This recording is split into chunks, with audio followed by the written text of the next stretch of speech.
This is Lewis Hart for Boxing Social in association with Empire Fight. So always good to see Adam Smith here in London. Guildhall, the famous area. I think this was like, I think people ever said like one of the first sort of boxing fights was scheduled here or something like that, or something happened there. So yeah, history within the walls of Guildhall. Wasn't it a Roman amphitheatre back in the day? I think we're on the site, but yeah, it's a magnificent, wonderful building, isn't it? And we had the press conference, of course, for AJ and Dubois here, and yeah, fantastic. Statues of Winston Churchill and the like, and yeah, you really feel you're part of British history and in the heart of the city of London, and what better setting for an announcement like this. Well, an announcement we know is happening, but a confirmation, I guess, of the rematch in what, 8.5 weeks, just under 60 days. Fury and Usyk meet again. It's yeah, it's brilliant. It's the fight we've all been waiting for, and that's why there's so many people here today. Yeah. Time does move quickly because it's like, it feels like the first fight wasn't all that long ago, but obviously it was a couple of months ago now. They square off again. Yeah, well, I guess what you expect at the press conference today? We know Fury always has sort of certain mind games. Do you think it'll be different where now he's coming off a loss? Well, it's really interesting because this is the first loss of his career. So how will he deal with that? I mean, I was with him 3 or 4 weeks ago at the Box Park in Wembley, and he was still saying that he won the fight, the first fight. That's his belief, by 3 or 4 rounds. But Usyk won it. It was his first defeat. Usyk deserved to win it, and you know, Tyson and his team have got to go back to the drawing board and work out what went wrong, really, because they did a lot right, especially between rounds 4 and 7. He looked fantastic, but the start was a little bit innocuous, and Usyk got hold of the ring and started manoeuvring around in his genius way. He's magic on his feet, Oleksandr Usyk, and at heavyweight, of course, he's lighter. So yeah, Fury's got to just concentrate on the game plan this time, implement those tactics, and try and get the revenge. What will he do today? Will he be a quieter Tyson Fury? Will he be a more respectful Tyson Fury, or will he try and wind the other side up? I don't think the Usyk camp will bite. He's already had a go at them, hasn't he, all of them, and in the weeks gone past. But today will be interesting because it's never dull with the Tyson Fury press conference. I remember Batman coming in when we were alongside Vladimir Klitschko in yeah, just opposite Sky. Actually, that was a fun day, and then he came back as Tyson Fury, and we had the press conference, and we know what happened. He went to Germany and won the world heavyweight title. So what's more interesting is what happens in the rematch, and we know that he's been in a rematch with Deontay Wilder, which was very successful. He changed his tactics totally and gave, I think, one of the best displays I've certainly seen from a British fighter on foreign soil. I think he was wonderful in that second fight with Wilder. Yeah, will he do more of the same, try and do the same thing against Usyk? But Usyk's not Wilder, and you know, he's a maverick, and he's a very clever fighter, and you know, he hasn't been beaten yet, and there's a reason for that, why he's become the undisputed and the best pound-for-pound fighter in the world, in my opinion. One of the claims that Andy Lee made for the preparation of the first fight of Usyk and Fury was the lack of sparring that Tyson Fury would have had. Obviously, due to the cut that was sort of, I guess, made in February time, he sort of said that there was barely really any sparring. For a fight like that magnitude and preparing someone like Usyk, how big of a concern do you think that was, considering that into the first fight? Well, it's very important to get the right sparring, especially at this level, and it's very difficult to get elite sparring when you're preparing for someone like Oleksandr Usyk, or you're preparing for someone like Tyson Fury. And I know that Oleksandr has advertised on his Ready to Fight app, trying to find sparring partners that will fit the Tyson Fury mode, and it's difficult. And if you're in the other camp, it's hard. You know, who is as good as southpaw?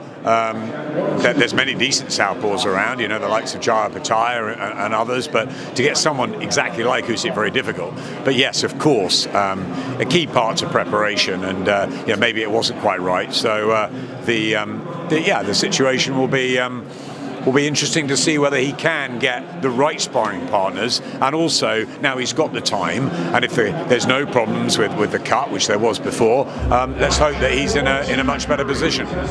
And just looking at it on an Usyk point of view, when he sort of has that belief, like Usyk's an elite fighter no matter what, when he has that belief of that he can hurt Tyson and he can beat him, that no one's ever really done before, arguably, does that create an even more dangerous fighter in a sense with someone like Usyk, or do you think it doesn't really matter either way? It's a really interesting question, Lewis. I think it is. It's a puzzle, isn't it? You don't know what to expect. We always expect the unexpected in heavyweight boxing. No one predicted AJ would be knocked out in the manner he was, bar a few of Daniel Dubois' closest team. People thought Dubois might win the fight, but the way it happened, wow. And he got control of the ring behind his jab, and AJ never really got into it.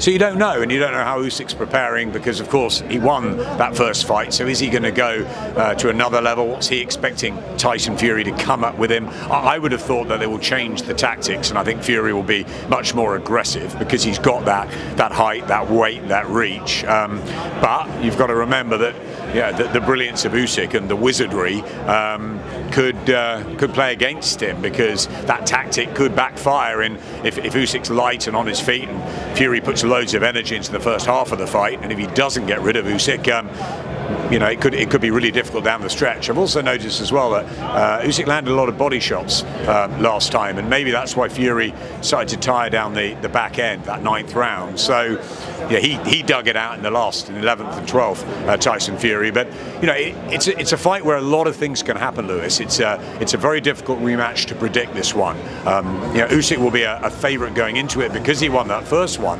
But many people think Tyson Fury, if he implements those tactics and utilises those advantages right, can win the fight. However, it's a number of years since he used that against Deontay Wilder, and with that Ngannou performance, with the troublesome 9th round against Oleksandr Usyk, is Tyson Fury quite the same fighter he was then? So many questions to be answered come December the 21st. And final question from myself. Another main takeaway from the first fight was the decision I guess the sort of Fury's corner. He's decided to stick with the same corner. I think that's the right decision. I do. I rate Sugar Hill and Andy Lee very highly. I think both of them have got huge knowledge and terrific experience. I do think, though, that they should decide who's going to give the advice in the corner, and I think one voice is the right thing. So Andy Lee is brilliant, as we know, as a commentator for DAZN, a trainer. He was a wonderful fighter. I'd like to see them maybe lead with Sugar Hill and have Andy chipping in when he needs to between the two of them, rather than Tyson hearing a number of voices. But it's a real challenge for them, because whatever Tyson thinks, they'll know that he lost the fight, and he lost the fight on the judges' card, and that's what happened.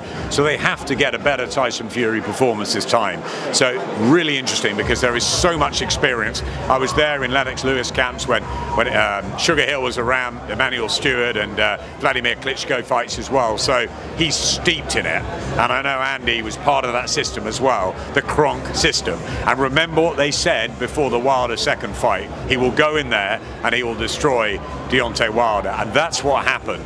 I wonder if it will be a similar sort of edict for this fight, that it will be seek and destroy, taking that risk, using that weight advantage. But as I said, is he the same sort of fighter, and is Wilder Usyk? No. So that's where it complicates things, but all they can do is try and implement the game plan that they want to execute, and they've got to hope that their man Tyson Fury can go and do it and exact revenge for British boxing, for the Fury camp. But is Oleksandr Usyk just the best in the world? He's proved it at cruiserweight.